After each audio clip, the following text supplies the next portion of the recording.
Yun na nga mga akolkol, parang namimiss kong kumain ng manok.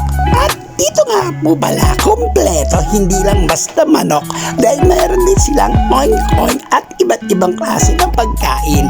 I-screenshot nyo na lang para makita at malaman nyo ang kanilang presyo. Ang ating palang papansyalan, ito nga po pala ang Intensity Wings na matatagpuan lamang sa 12 ml Quezon Street de La Paz na malapit lang sa Victory Mall. Tapat mismo siya ng Victory Mall, malapit sa simbahan ng Antipolo.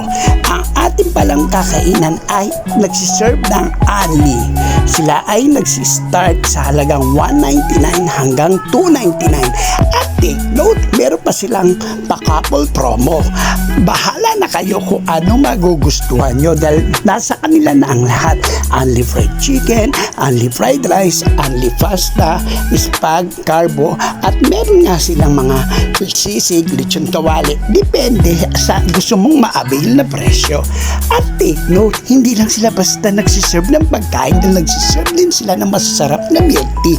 Kaya nga ang kanilang pangalan ay Intensity Wings. So ito nga siya, mismo lang dito siya sa tapat ng Victory Mall, 2nd floor hanggang 3rd floor.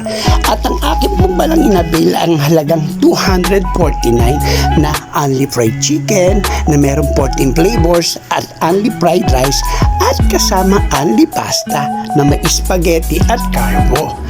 At dahil fried chicken ang favorite ko, hindi na ako namili at tinanong ko na lang kung ano yung pinakamasarap ng mga flavor nila at yun nga isinerve nila sa akin at kasama ang pasta.